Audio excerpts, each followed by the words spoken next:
Assalamualaikum warahmatullahi wabarakatuh. Halo semuanya, perkenalkan nama saya Regi Adira Palepi. Saya mahasiswa dari Universitas Bangka Belitung, Fakultas Teknik, jurusan Teknik Elektro. Video ini dibuat untuk memenuhi ujian akhir semester mata kuliah Bahan Listrik Elektronika, dosen pengampu Pak Tri Hendrawan Budianto STMT.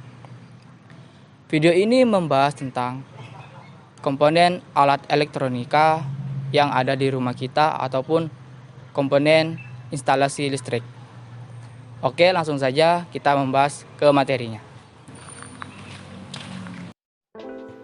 Baik, di sini merupakan salah satu alat elektronik yang sangat dibutuhkan dalam kehidupan sehari-hari di rumah kita adalah televisi atau TV. Dalam televisi terdapat komponen-komponen yang membuat TV tersebut dapat bekerja. Berikut 9 komponen TV dan fungsinya. 1. Playback. Playback yaitu sebuah komponen yang sangat penting pada sebuah televisi. Hal ini dikarenakan sarana untuk menyuplai tegangan yang tinggi yang ada pada CRT.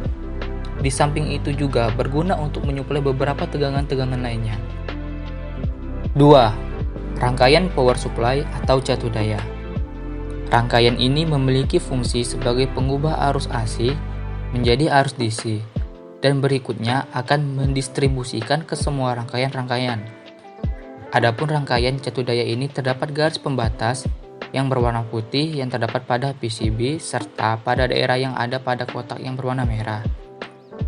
Adapun daerah yang ada dalam garis putih tersebut merupakan rangkaian input, yang mana alat ini adalah daerah yang memiliki tegangan tinggi. Dan pada daerah yang terdapat di dalam kotak merah merupakan output catu daya untuk mendistribusikan tegangan-tegangan DC ke seluruh rangkaian-rangkaian televisi. 3. Rangkaian tuner atau penala. Adapun rangkaian ini terdapat penguat frekuensi tinggi, penguat high frequency. Rangkaian penala ini pula mempunyai fungsi sebagai penerima sinyal yang masuk ke gelombang televisi, yang masuk melalui antena lalu mengubahnya ke bentuk sinyal frekuensi EIF. 4. Rangkaian intermediate frequency atau EIF. Rangkaian intermediate frequency ini berfungsi untuk menguatkan sinyal bahkan sampai 1000 kali. Penala tuner yang menghasilkan sinyal output adalah sinyal yang tergolong lemah. Hal ini membuat sinyal tersebut sangat bergantung dengan sinyal pemancar atau antena, keadaan alam, posisi letaknya, serta posisi penerima sinyal tersebut. Jadi, dengan rangkaian EF ini sangat berfungsi untuk mendapatkan sinyal yang kuat. 5. Rangkaian detektor video. Rangkaian tersebut berfungsi untuk mendeteksi sinyal video komposit yang biasanya keluar melalui penguat EIF yang menampilkan gambar. Di samping itu juga, rangkaian detektor video ini juga berfungsi untuk meredam sinyal pengganggu secara keseluruhan. 6. Rangkaian defleksi sinkron. Rangkaian defleksi sinkron atau rangkaian defleksi sinkronisasi berfungsi untuk pembangkit tegangan yang tinggi. Dalam rangkaian ini terdapat 4 blok rangkaian, yakni rangkaian defleksi horizontal, defleksi vertikal, sinkronisasi, serta pembangkit tegangan tinggi. 7. Rangkaian automatic gain control atau AGC, yang mana rangkaian ini memiliki fungsi untuk menguatkan input yang dilakukan secara otomatis. Pada rangkaian ini juga akan menstabilkan secara otomatis input-input sinyal televisi yang terkadang berubah-ubah sehingga akan menghasilkan output secara konstan. 8. Rangkaian untuk menguatkan video. Dalam hal ini, jelas rangkaian ini berfungsi sebagai penguat sinyal video yang luminan yang asalnya dari detektor video yang bisa menjalankan layar pada kaca televisi.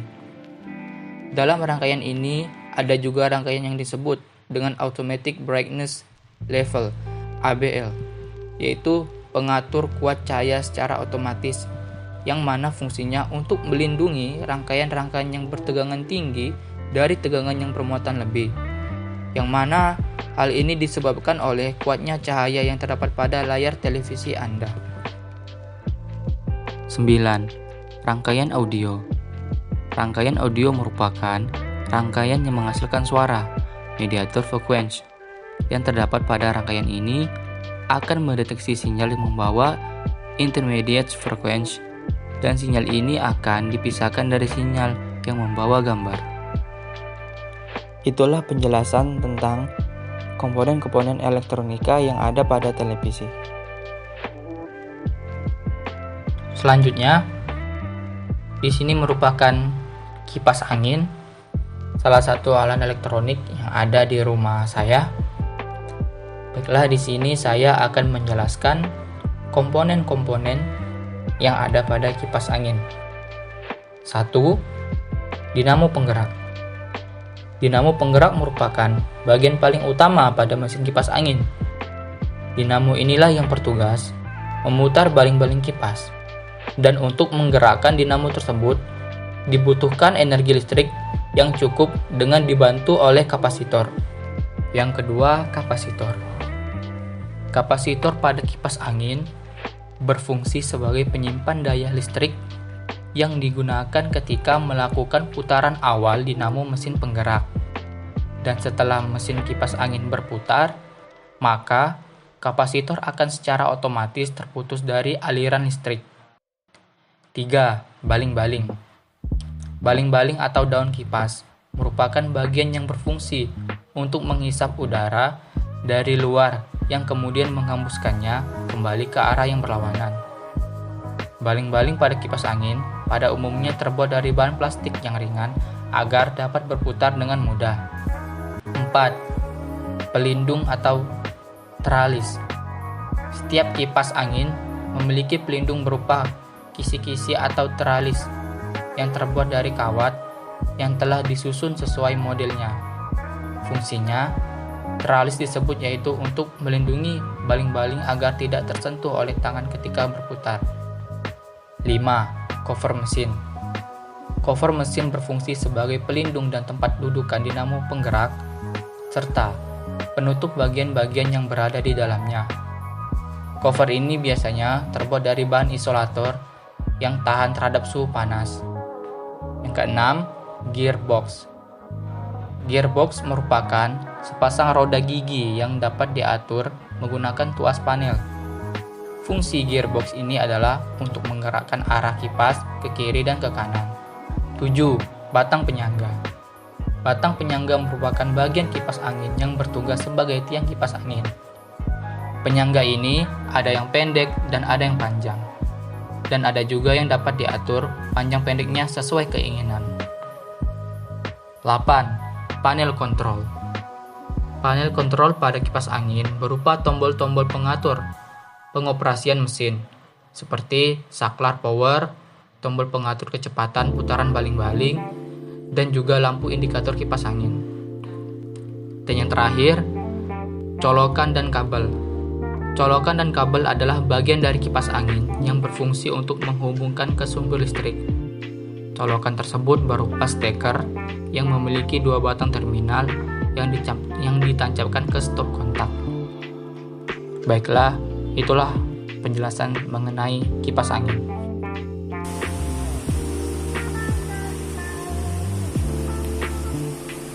Baiklah, setelah ke kipas angin, kita ke setrika listrik. Setrika listrik merupakan alat elektronik yang ada di rumah tangga saya. Baik.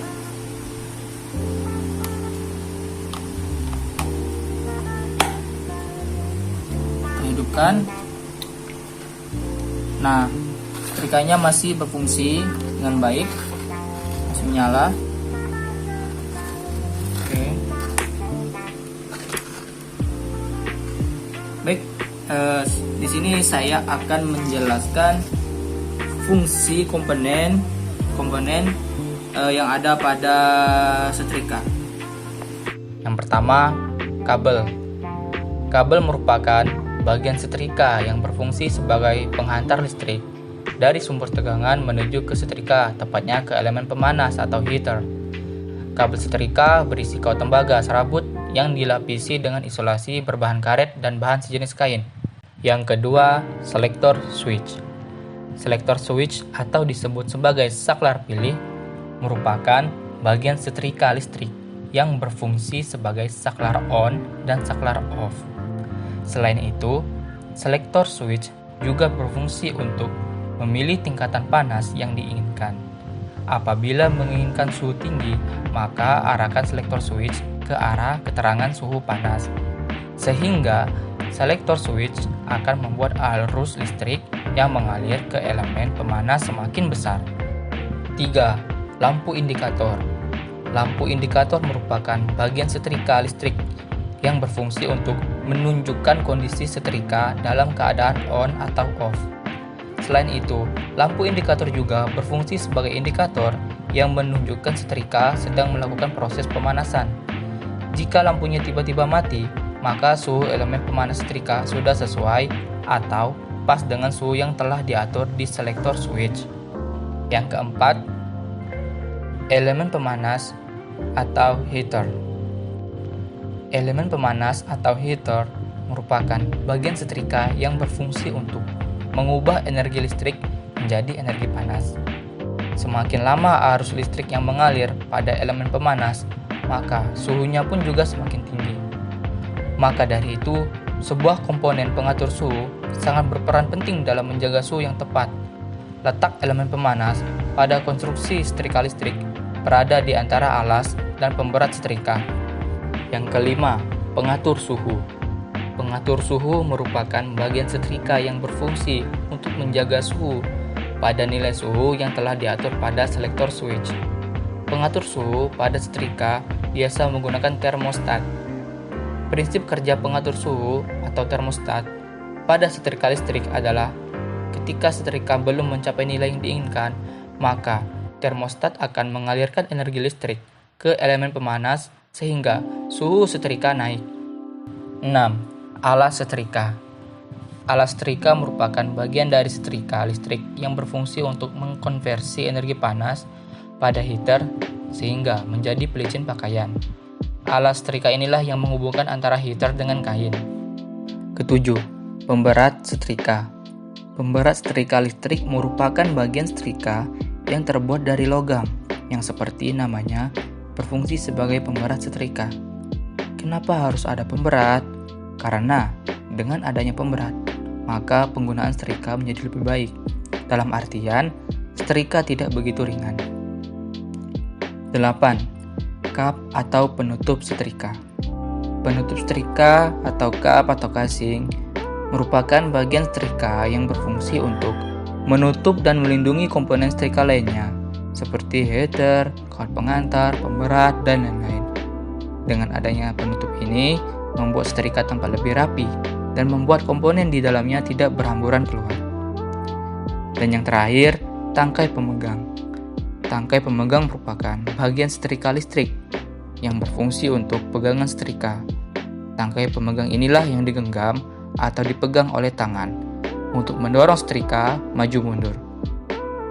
Baiklah, itulah penjelasan mengenai komponen yang ada pada setrika. Baiklah, setelah tadi saya membahas komponen alat elektronika di rumah saya, sekarang saya akan membahas komponen instalasi listrik yang ada di rumah saya.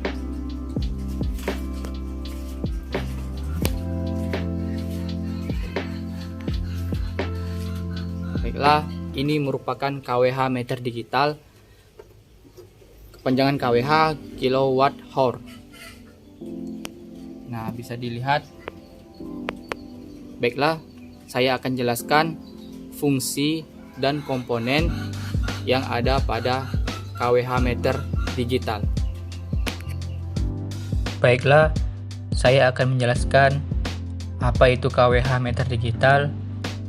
Merupakan suatu alat pengukuran yang memiliki fungsi mengukur jumlah pemakaian energi atau jumlah pemakaian daya dalam satuan waktu dan bekerja berdasarkan program yang dirancang pada mikroprosesor yang terdapat di dalam piranti kWh meter digital tersebut.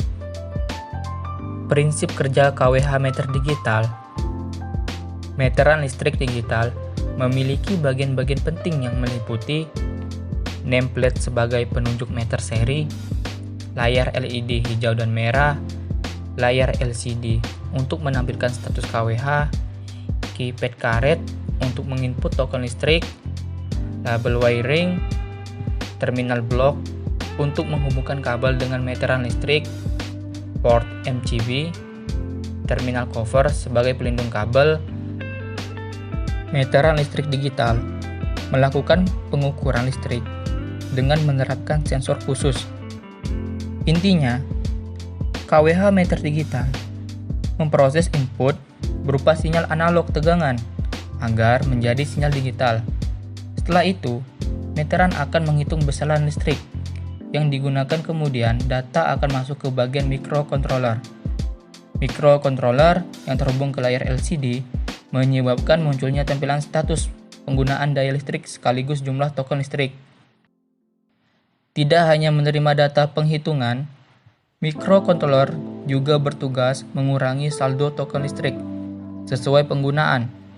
Apabila nantinya nilai saldo menyentuh angka 0, maka secara otomatis bagian relay akan memutus arus listrik. KWH meter digital sekarang ini lebih banyak digunakannya. Alasannya adalah meteran ini memiliki fungsi lebih yang dapat membatasi penggunaan listrik dalam 1 bulan. Selain itu, prinsip kerja yang digital menjadikan Anda lebih mudah mengisi pulsa listrik secara offline maupun online. Baiklah, itulah penjelasan mengenai KWH meter digital.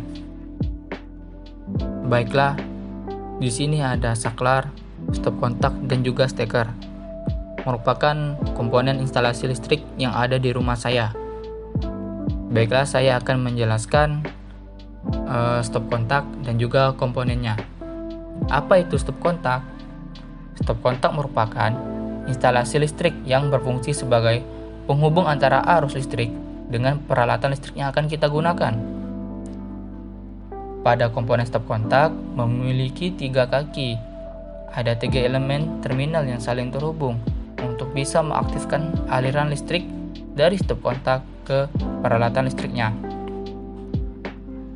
Pada stop kontak mempunyai 3 kaki terminal, yaitu terminal kabel fasa, terminal kabel netral, dan juga terminal kabel arde atau ground. Nah, setelah ke stop kontak, kita ke saklar. Apa itu saklar? Saklar merupakan sebuah komponen listrik yang fungsinya untuk menghubungkan dan memutuskan aliran atau arus listrik yang digunakan pada rangkaian elektronika. Aliran listrik akan mengalir apabila suatu kontak dihubungkan dengan kontak lainnya.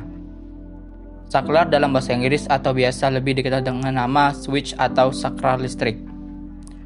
Dan hampir semua alat elektronik yang kita gunakan pasti ada tombol switch tersebut. Jadi bisa dikatakan bahwa saklar merupakan komponen penting dalam pelistrikan karena setiap alat listrik atau peralatan elektronika yang kita gunakan dalam kurun waktu tertentu harus dimatikan.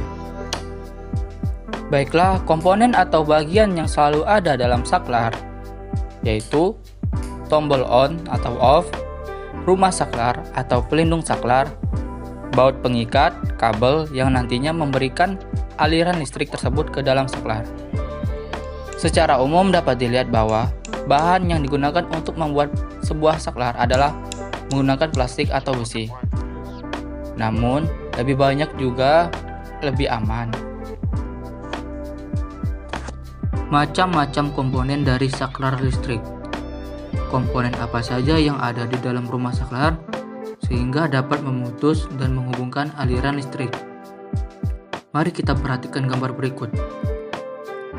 Di situ terdapat tombol saklar, off dan on, plat penghubung yang bisa naik turun saat tombol saklar ditekan, lubang untuk memasang kabel fasa dari sumber listrik, baut pengikat kabel fasa dari sumber listrik, baut pengikat kabel fasa menuju lampu, lubang untuk memasang kabel fasa menuju lampu, titik hubung platina saat posisi terhubung maka aliran listrik akan mengalir menuju lampu. Dari gambar tersebut dapat dilihat bahwa di dalam rumah saklar tersebut terdapat komponen dari saklar berupa alat penghubung, titik hubung, lubang, dan juga baut pengait kabel.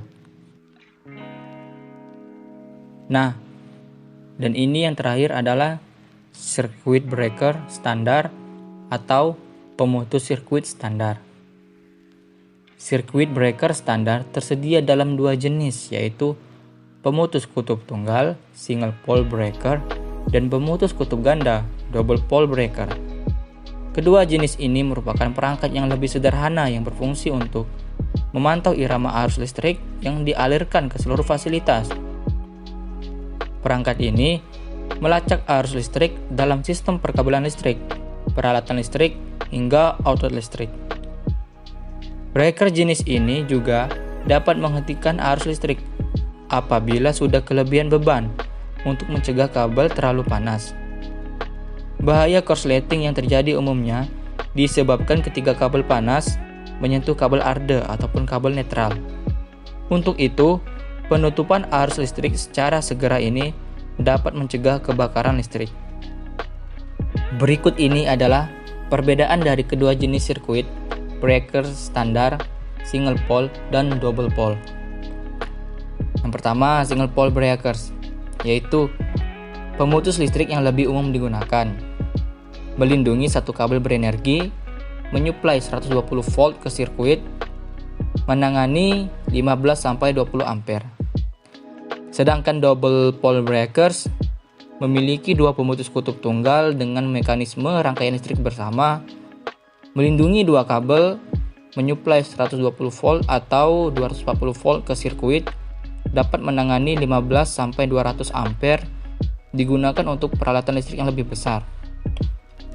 Nah, itulah penjelasan mengenai komponen instalasi listrik yang ada di rumah saya. Sekian, terima kasih. Baiklah, itulah video presentasi dari saya mengenai komponen alat elektronika dan komponen instalasi listrik yang ada di rumah tangga. Mohon maaf jika ada kekurangan di video saya dan juga penyampaiannya. Saya mohon maaf. Terima kasih bagi yang sudah menonton. Saya akhiri. Wassalamualaikum warahmatullahi wabarakatuh.